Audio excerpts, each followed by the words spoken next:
The Hamish and Andy Show podcast. Powered by Amy. Lucky you're with Amy. Good afternoon, everyone. Hamish and Andy with you. Another happy hour. And our topic, Ham, is hiccups. After I learned from one of my friends of a new way to get rid of them. Well, we're always looking for ways as a society, aren't we? Because we don't know what hiccups are. We don't know where they come from. The best thing that scientists think they are is small ghosts. No, Jumping over. People do know what they are. Oh, do they? Yeah, absolutely. Oh, what is it? Well, isn't it the epiglottis flapping up and down? Nah, mate, you're way off. What is this, the 1600s? What No, is it? they think it's ghosts. No, it's good. I thought it had something to do with a tight or a cramped diaphragm, which is a muscle under your lungs. Yeah, right. So isn't it like when that spasms, then you just can't stop doing it? Because Sonny gets hiccups all the time, my kid. Well, we don't know how to get rid of them. A lot of people have theories. Spooking them doesn't work either. Not that I want to scare my baby, but that doesn't do anything to him. I know this is a side note. Yeah. Yawning is not contagious for kids either. I yawn in front of him all the time. Nothing. He never catches it. No, because he sleeps early. Well, the thing is, he's never really that tired because about 2 hours ago he was asleep. But yeah, babies have hiccups almost all the time after they feed. They have hiccups in the womb. Like they just hiccup all the time in the womb. So we're doing it from a pretty young age. Well, after this, I'd never heard of this one before. It came to fruition at a dinner party from one of my friends. Did someone have hiccups? I want to call him. Yeah, my sister had hiccups. I want to call him on it because it didn't work and it seemed a little creepy at the happy hour. I've got a friend of mine called Mike. He joins us now, actually. Mike, how are you? Mikey. Great. Terrific. How are you? Thank you for taking the call. I know you don't know what this is about, but today's topic is hiccups. That's a knowing laugh.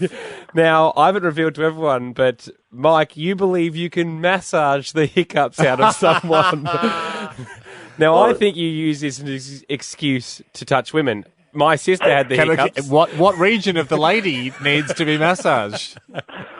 Well, it's just in the front of the chest region, really. Is it? Not. So do you think you could undo the hiccups by touching the diaphragm? No, Mike, be honest now. You said this the other night. We're all having dinner. My sister got the hiccups, and you said, come round here. Sit on Uncle Mikey's lap.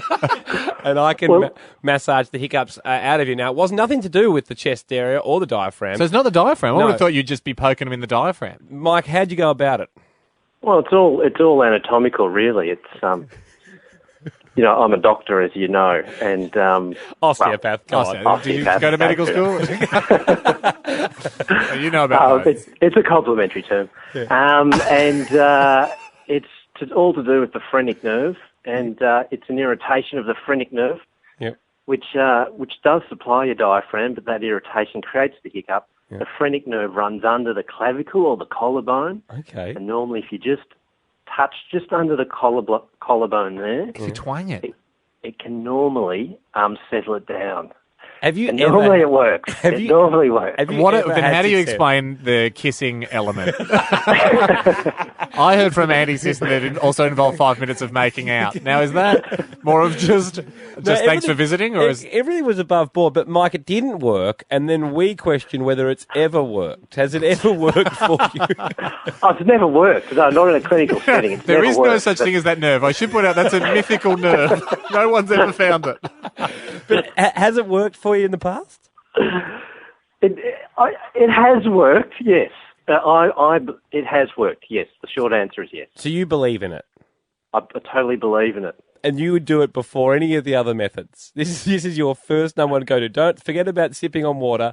You just go straight for, can someone touch me nerve in me back? It's not the first one. I'd probably just do the hold the breath thing. Yep. Yeah, why does hold the breath work over touching the pharyngeal nerve? Well, if you breathe in, your chest expands and it actually should compress that phrenic nerve to a degree. Stop blaming the nerve. Some nerve, Mike. All right. Mike, thank you very much. I'm going to Google this nerve and see if it exists. Yeah, exactly. We'll let you go, I'll see mate. your degree next time I see you. You've got patience to get back to, but we want to hear yours now. Do you have something that's better than massaging a hiccup out? What is your remedy? Catriona is going to kick us off here, Ham. What have you got, Catriona? What's the special technique? Hi. Well, first of all, great show. Love it. Thanks, Right back Really at great. you if you do a show. Thank you. I have a great way of getting rid of hiccups. It's when I was little, my brother and I, we used to hang upside down and squirt a hose in our mouth. And Yeah, right. That's a more extreme version of people say drink a glass of water from Yeah. the other way. So do you think it's... our mum used to always say, just drink a glass of water upside down. Yeah. So we decided to actually do that. hang upside down from a banister or something? Well, we started on bunk beds, so Yep. we hung upside down from bunk beds. So And you just put a like hose glass of inside? water. Okay, So we right. had a glass. So it didn't really work. So then we progressed to like banisters and tree branches and And then a hose in the hoses face. and- Do you think it's the Yeah. drinking of the water aspect or the fact that you're getting shot in the face with a hose? Well, I'm not really sure. Yeah, okay. Well, it I mean, works. it's a combination of the two. It works regardless. Well done. Yeah, great. There you go. Ham, you can do that to Sonny. There we go, mate. Okay, as soon as we get your knees, I suppose we could tape him upside down. I don't know if he's got the leg strength to hang upside down yet. If you came home and you'd pegged Sonny to the clothesline and you had a hose in his mouth, what would Zoe... Sorry, if Zoe came home, what do you think the response would be there? Just a lot of, if I tell her I read it on a blog, Yeah. I'd be in trouble. I'd be in trouble. Lana, what is the cure to hiccups, do you think? Well, I discovered an interesting cure a few years ago. I had the hiccups for hours and I couldn't get rid of them. So I went to my sister and I told her, and she's like, okay, I've got this great trick. And she looked at me and she said, I'll give you $50 if you hiccup again. And I couldn't for the life of me hiccup again. Wow. So, yeah. So it sucked. that does sound like. So what do you think? In your head mentally, you went, "Great, I'm going to win $50," and that alone took the hiccup away. Yeah, it was a miracle. It's a weird bit of reverse psychology, isn't it? Because I would have thought if you said to someone, I'll give you $50 if you don't hiccup again, then they are really trying hard not to hiccup. But if you hiccup again and you just have caught someone in a run of hiccups, you do stand to lose $50 pretty easily. Yeah. Particularly if The thing is, I feel like my sister must have special powers because every time I've used it, it hasn't worked. It hasn't worked. It hasn't worked, yeah. And I'm down $650. I'm thinking of giving it away. Yeah. Thanks, Lana. Addison, you've tried to get rid of someone else's hiccups. Yeah, it was a few years ago with my girlfriend at the time, and it was going on probably 2-3 hours, just doing my head in. So we're watching a movie, and I pause the movie, and I turn to her and go, hey, I just don't think things are working out at the moment, and I decided to break up with her. Yep. Because of the hiccups? Or To spook her? Or? Yeah. Was it just to spook her, was it? It was just to try and scare her, and she started crying. I'm like, oh no, but your hiccups are gone, aren't they? And yeah, it worked. And did you get back together after the mock breakup? Yeah. She wasn't too happy, but at the end of the day, I did fix her hiccups. Hey, what's more nothing much important? to be angry about. Yeah, exactly. A loving relationship or no hiccups. Absolutely. Exactly. That's true. No one ever puts a cap on the old you can shock 'em rule. So Yeah. whatever it takes, whatever you need to do. Oh, hey, it's Armageddon. Oh, bad news. I'm impressed, Ham, with people that can obviously get rid of hiccups and have moves. But would you be more impressed with someone who could cause them? That's a wizard, yeah.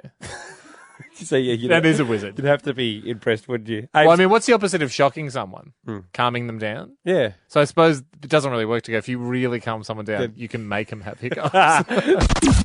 Haim, What's up? something is a fud with the telecom communication industry. I don't think a fud is a word. A foot? Is it the past tense of a foot? It's a peculiar type thing. Is it? Yeah. It's the new It's the new it's the definition new of a definition fud. of something strange is happening. I'm not sure if you've encountered it. When you're calling out, Yeah. the ringing tone seems to be all meddled up from time to time these days. Are we talking about the one where it goes brrr, and then you hear beep over the top, which I thought was you're calling someone and they're on another call, I thought that as well. but it's not. I tried to reenact it the best I could with my voice. This is my best assimilation of what it sounds Yeah. like.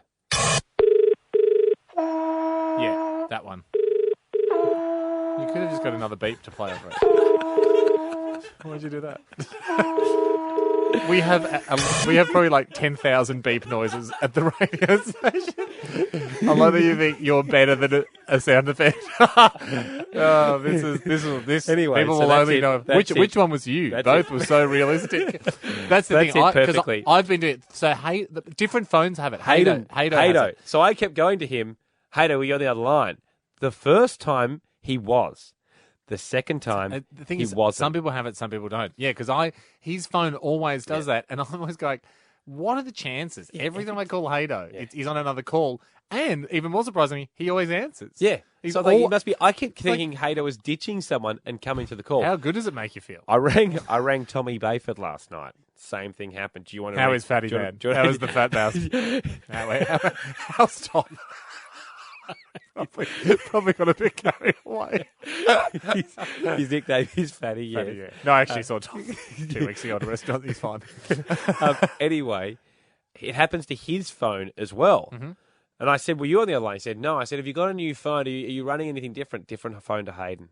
So joining us, Ham, to put this to bed, General Manager of the Media for Telstra. I want someone higher. you no, can't? That's very high. Because this is the other person I've organised. Steve, thank you for joining us. My pleasure, guys. Steve, how are you? I'm very well. How are you guys going? Well, we're baffled. Something's a FUD, and we don't know how to explain it. Do you know what we're talking about here? Does this make sense? I certainly think the sound effect, Andy, that you did there over the top gives us a pretty great idea of what you're talking about. So it's a two-tone dial tone. Yeah, have you heard it? And have people rung up and complained, or at least been baffled about it on the baffled? Oh, look, I think other people have been baffled by it. Certainly, I've experienced it myself, and hopefully I can answer the question for you today. Okay, great. Wow. All right, we're ready to hear it. What is it? So most likely, what's causing it is when the number's being routed through a PABX system. So it's the recipient's line. So that may cause that secondary dial tone you're describing over the top. Now, I mean, we know what a PABX system is, but what about idiots that don't? So it's a private automatic branch exchange. So that's basically when you ring, so a small business, for example, might use one. When you ring, that number will go through to that personal business's exchange, and then it'll go through to the direct line that you're calling. So sometimes that will cause that secondary tone over the top. So why would our friends have them? Haydo definitely doesn't. He's just freelance. Yeah. He's as non-business as you get. Yeah, exactly. The guy's got a beard and long hair. Very non-business. He's borderline hobo. So is there any reason why he might have it? No specific reason. That's generally the main reasons that people do experience is through that. There are some other dial tones you do hear on occasion. Obviously, if you're ringing someone that's overseas, the number you're calling there runs through a different network, so you'll receive a different dial tone then. Yeah, we know that. Some people personalise their mobile numbers and their mobile ringtone. Yeah, that's terrible. Put your favourite song on there. Are you seeing an increase or a decrease in that? Because I feel like it probably peaked 18 months ago, and we'd be seeing a decrease in it. Oh, look, some people still love it. Some people use it as a means of expressing their personality. An excellent response from a communications director. You can't say anything that would upset a customer. We're going through a personal exchange. We're going to find out what side business Hayden's running that we don't know about. So I guess these guys have got a router on it somewhere. I wouldn't be surprised if he's got this like a phone scammed through work or something like that. Would that be consistent with that noise? Someone scammed a phone through work? Oh, probably unlikely. It's generally, there's a couple of tones out there that you'll hear. Sometimes it's a message bank tone to tell you you've got a message when you pick it up. But the most likely of the wonderful description you gave and that perfect sound effect that you recorded, Andy, I would suggest it's probably ringing through a PABX. PABX, I thought it was. All right. I said that actually just as you were coming on, Steve. I whispered to Andy, could be a PABX, but we'll see. Steve, thank you very much. Thank you, mate. Appreciate it. It's the happy hour. It is time, Ham, to get out the microscope or the telescope if there's mischief happening at a distance. I sometimes look at the microscope with the telescope, balances out, and it's as if I'm just looking at something normally. But I know that I'm looking at it through two apparatuses, so what I'm looking at has to be the truth. Interestingly enough, we are about to blow something wide open. This is the segment where I search for injustice worldwide. I hop on my Truth Eagle. Yeah. Truth Eagle, we know, shoots justice lasers from its eyes. One thing you might not have known about the Truth Eagle is one eye is a telescope and one eye is a microscope. It misses nothing. And those lasers are laser correction. Yeah. So they often, if you have a blurry vision, it will fix your eyes. And then you can... Unfortunately, whilst also shining the beam of justice on you. He's got a good heart, the Truth Eagle. He never planned to get into this line of work. And he's trying to take down with you're riding him pretty hard, but like making sure he gets to work on time. I'm in the little saddle. Make sure he gets to work on time. He's looking out for despots, arsonists, larcenists, pillagers, plunderers. Pilferers, snitches, where do you bitches. And male or female? Yeah. If I deem it to be, if you've been too bitchy, you're a son of a bee as well. Yep. he might, yeah. No, actually, no, because that's just your parents' fault. That's got nothing to do with you. Yeah, okay. But I'm not if gonna- you look like you're heading down their path and Yeah, they're but mostly mongrels. crooks, crims, scoundrels. Yeah. All four things I was about to say next were swear words. It's going a little bit blue. I really want this. This is a corporation that I'm about to take down. Without any further ado, may I twist the eagle's right ear, which fires off this sound effect. Stand back! She's set to blow! Look out! Fire in the hole! Hamish is blowing this wide open! Amazing! He's done it again! Oh, what a great guy. I should point out the truth eagle poops out the explosives. That's probably the most important part of his body. Didn't know that. To blow stuff wide open. Phenomenal animal. You mentioned earlier on that 99% of us belong to this institution. Let's have some guesses. Do you want some guesses? Well, I can't think of... Jack I can't just rolled his eyes. A roll that said, that's one of your worst attempts to pad this segment out. No, I think it's an important part of the justice process to include guessing. Well, if you had religion... Yes, not of an any institution. Wouldn't say that's an institution. Okay. I can't think of anything that 99% are involved in. And he's out of guesses. Unless you say like being belonging to a country. No, it's not a country. Just on that, while we're still in the padding section of blowing something wide open, please do keep your suggestions coming in. Yep. HamishAndy.com. I might not have time to get to them because I'm working so many cases. I certainly don't need your suggestions, but it's just nice to know that all things have been red flagged for investigation, and myself or the eagle or a sparrow of justice will get to it. Someone else writing a truth sparrow. I do my very best, and I work very long nights investigating all this stuff. What is the institution? Banking. Okay. Yeah, got it, didn't I? Yeah, you did. So, pretty much everyone's involved in some way with the bank, and I, unfortunately, have to place some small packages of plastic explosive at the bottom of the banking pillars and bring them all down. Any bank in specifically? All banks. Wow. In answer to your question? Yep. Tyra Banks? Yeah. The whole Banks family. Wow. Devon Banks from 30 Rock. Okay. And Jane and Michael Banks from Mary Poppins? I'm not familiar with your silly program. Here's this. This actually comes in from, I'll just give them a code name. Ben. You know who you are, 37 years old from Mount Olympus. Ben, code name Ben. Actually didn't bring this in as a blowing wide open. Just let me know, side note. But I looked at this and immediately went, whoa, this is blowing the banking system wide open. I think we can safely say we all hate the $2 ATM fee. Yeah. It seems a little silly. Some are $2.50. That we have to pay that amount of money to get our own cash out of the bank. Considering it's not like the banks never come around when they announce all their profits. You know, they come out and they announce their profits. Banks never go, just broke even again. Thank God we had the ATM fee. Otherwise, we wouldn't have been able to pay anyone. No, it's just like we made $1 trillion. We row around the office on piles of your money in canoes. If you use your own bank, do you have to pay the fee? I think usually not. But it's still just come on, give us a chop out. No one wants to pay that $2. Yeah. He's gone, why don't more people do this? Because he goes, I was about to be robbed by an ATM for $2 when I had an epiphany. Saw a McDonald's across the road. Now you're always near a McDonald's. Yeah. And walked over and said, if I buy $1 box of cookies, can I just get cash out with FPOS? I went, yeah, you can. And he went, that's half your ATM fee, and you get a free box of cookies. ATMs aren't giving you that. I've blown you open, banking. Well, no. Now pick up the pieces and don't do it again. I'll let it go, but there's so many problems.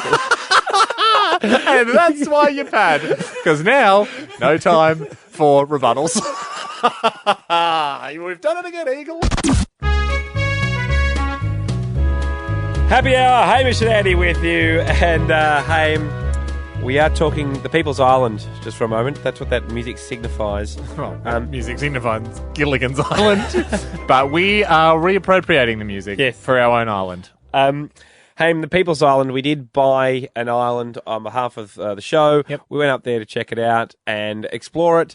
It seems legit, so we're going to go back with the first fleet to colonise it. The island's great. It's just a hassle to get to. So for the next expedition, we need to really think through the expedition. This is exactly like discovering Australia. The parallels between us and Cook are phenomenal. He had the same exact thing when he got back to England. He went, look, I found this place. It's great. Yeah. Don't get me wrong, though. This is not a weekender. No. This is a pain in the ass to get to, so we're going to do it. Let's do it properly. Yeah, exactly.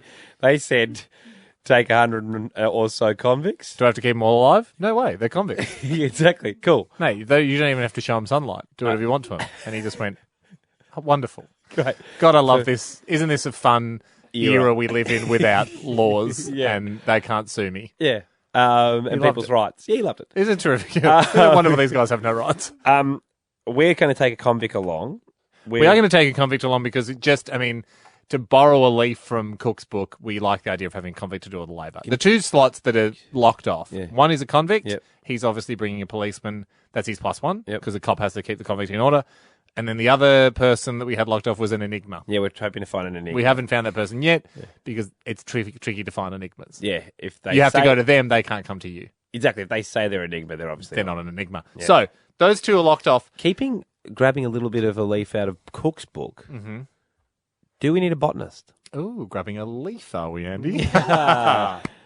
No, don't clap yourself. Oh, that's not me clapping. Yes, it is. Would we need a botanist for people who don't know what that is? Someone just to study the animals, plants, etc. A plant guy. That was big back in the day, obviously. Do we want a plant man? Well, we got contacted by a botanist.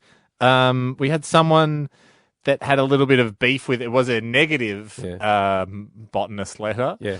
You know, we get two major types of letters at this show, positive botanist letters and negative botanist letters. And unfortunately, this was a negative botanist letter because when you and I did go over for our first look, I had a machete. Mm-hmm. Obviously, that's a basic island accessory for protection. Yep. I saw a cactus on the island that I made a snap judgment at the time. I thought it was attacking us. No, and I was able to slice parts of the cactus off so as we weren't attacked by the cactus. No, some photos were taken of this incident. The botanist wrote in and said, "You dirtbag, Blake, what'd you cut up that cactus for? You know, you've angered botanists everywhere." And I just wrote back a picture of me waving my machete at him, going, watch your mouth, botanist. No, I just sort of went, well, look, if that's the attitude of botanists, if that's who's going to come on the trip, I'm not a fan of them. So you were not going to have one? I love them. I love what they've done with the Botanic Gardens, but I just think if they're going to be getting in my way, going, don't step on that bit of grass, careful of that, Haim, and I'm not allowed to use my machete, do we really want them? This way, Josh Mitchell wrote in and said, just letting you know that cactus that Hamish chopped up, he doesn't have any go at you. He said, you can eat that. That's what I was doing. And then this other botanist is getting on my case. I think I was just chopping it up to test the sharpness of my machete. He said the purple things are called prickly pears. Oh, hang on. That's a pest, isn't it? Well, that's what he's saying. I'm almost 100% sure prickly pear's a pest. Yeah? I might have been eradicating a pest from the island. Well, not if it's native. Like, it might be a pest in other areas. No, yeah. It's like a thistle isn't... But it's a pest to Australia. It's like a rabbit. Well, what? Where did it come from? The cactus? Europeans. Someone brought along a cactus. Pretty sure they might have. Pretty sure they might have. Maybe Mexicans. There's a real chance that Mexicans were the first people to settle that particular area of Queensland. So we're not taking a botanist. Look, I'd vote against it because my experience with botanists in this expedition is that they're naysayers. Yeah. If you can show me that they're I'm happy cool for cats. No, I'm happy for them not to go. Yeah, because we'll take our science. Why don't we take someone that's got more than one science degree? It just leaves us. Can't we take the Swiss Army knife of scientists? Yeah. What if we took a scientist that has 10 degrees? Yeah. So they're not on our case about one thing all the time. We're going to have to leave some spot for fun people. Oh, I reckon a scientist with 10 degrees... You can, if you can apply and you have 10 degrees, you're in. You're certainly on the short list. It's a tough job to get, this first fleet. It's all we've got time for today. Keep your applications coming in, hamishnetty.com. The podcast is there as well. I got a guy, and we won't talk about it now, but I'm going to give you the key word. And this is not a lie, he can cook McDonald's for us on the island. I'm out. See ya. See you guys. See you, everyone. I'll leave you with that. Hamish has left very proudly, and I'm also going to leave because it's the end of the show. We'll catch you tomorrow. That was the Hamish and Andy Show podcast, powered by Amy. Lucky you're with Amy.